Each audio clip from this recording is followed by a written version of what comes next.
तो दोस्तों आप सबको पता है कि नवरात्रि आने वाली है, तो आज घर में नवरात्रि की साफ़ सफाई की तैयारी हो रही थी। तो यहाँ पे मैं कोने कोने से सभी जाली निकाल ली थी। जाले वगैरह साफ़ करने के बाद मैं यहाँ पे रूम में आ गई थी। मैंने रूम में आने के बाद यहाँ पे पूरे कमरे में अच्छे से झाड़ू मारा। रूम में झाड़ू मारने के बाद मैं यहाँ छत की सीढ़ियों को साफ़ करने लगी, जहाँ मैंने आसपास के जाले और कूड़े को साफ़ किया। छत की सीढ़ियों को साफ़ करने के बाद मैं यहाँ पे किचन में आ गई थी। किचन में मैंने सारी ड्रॉर्स को और अलमारियों को अच्छे से साफ़ किया, चमका दिया एकदम किचन को।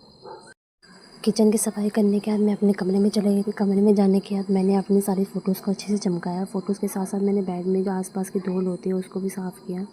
उसके बाद मैंने यहाँ पे शीशे में अच्छे से चमकाया, रगड़ के। बहुत गंदा हो रहा था कमरा, बहुत टाइम से साफ़ नहीं किया था, तो सोचा आज पूरे कमरे को अच्छे से चमका दूँ।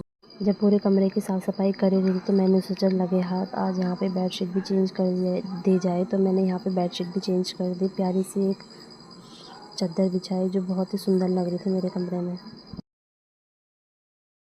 बेडशीट चेंज करने के बाद मैं यहाँ पे पोछा ले आई थी। मैंने पोछा कमरे में मारा अच्छे से, कूलर वूलर के पीछे सब बढ़िया करके चमका दिया पूरे कमरे को।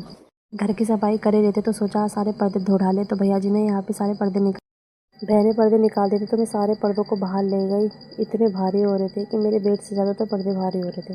उसके बाद हमने बैगन की सब्ज़ी और रोटी बनाई। उसके बाद हमने नाश्ता भी कर नाश्ता करने के बाद मैंने सारे पर्दे धो दिए थे। पर्दे धोने के बाद मैं इनको छत में ले गई। छत में ले जाने के बाद मैंने सारे पर्दों को एक एक करके डाला। छत में इतनी तेज़ धूप हो रही थी गाइस की, बहुत तेज़ हो रही। तो दोस्तों आप देख सकते हैं कि हमने कितने सारे पर्दे धोए और आधे पर्दे हमने पड़ोसी के यहाँ पे डाले थे। घर की साफ़ सफाई करने के बाद मैं यहाँ पे नहाने चले। नहा के आने के बाद मैं यहाँ पे अपने रूम में आने के बाद मैंने हल्का सा अपने फेस पे बॉडी लोशन लगाया और हल्की सी पिंक कलर की लिपस्टिक लगाई।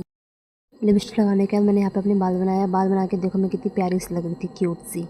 तो दोस्तों घर की साफ़ सफाई करने में आज बहुत टाइम हो गया था, 12:30 बज गए थे, लंच बनाने का टाइम हो गया था। यहाँ पे मैंने राजमा पहले से ही बॉईल कर दिए थे, फटाफट से मैंने यहाँ पे राजमा बनाए थे। साथ में मैंने यहाँ पे राइस भी बनाने के लिए रख दी थी और साथ में यहाँ पे थोड़े से बर्तन थे, मैंने बर्तन भी धो दिए।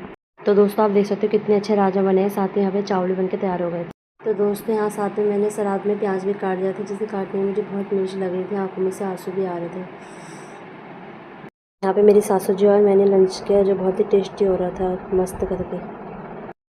तो दोस्तों लंच करने के बाद मैं यहाँ पे थोड़ा सा सो गई। तो दोस्तों उसके बाद मैं सीधा छत में गई। छत में जाने के बाद मैंने सारे तारों में से पर्दों को निकाला और इतनी तेज़ धूप हो रही थी कि पूछो मत। फिर मैं नीचे आई और मैंने सारे पर्दों को खिड़कियाँ दरवाज़ों पे लगाया। तो दोस्तों तैयार होने के बाद मैं यहाँ पे शाम को घूमने के लिए चले गई थी, जहाँ पे रामलीला की तैयारी हो रही थी। तो दोस्तों रामलीला की वजह से मार्केट में बहुत ही चहल पहल हो रही थी, सभी लोग सामान ले रहे थे मार्केट में। तो दोस्तों उसके बाद हम सुनार की दुकान पे हमने वहाँ पे देखे कि चांदी के नग और कुछ चांदी की ज्वेलरीज थी। अब तक दोस्तों सोना बहुत महंगे आ गए, तो लोग चांदी की चीज़ें आने लग रही है। तो दोस्तों मार्केट से घर आने के बाद मैंने यहाँ पे मशरूम की सब्ज़ी बनाई जो बहुत ही अच्छी होती। तो दोस्तों रोटी सब्ज़ी बनाने के बाद यहाँ पे हमने डिनर करा। पीछे से लाइट की वजह से कैमरा साफ़ नहीं दिख रहा था और मेरी सास बोली मुझे कैमरे मत लाना, बल लोग बोलेंगे कि तेरी सास ने टी शर्ट और लोवर पहनी है। तो दोस्तों मिलते हैं कल एक नई ब्लॉग के साथ। आज इतना बहुत, बाय।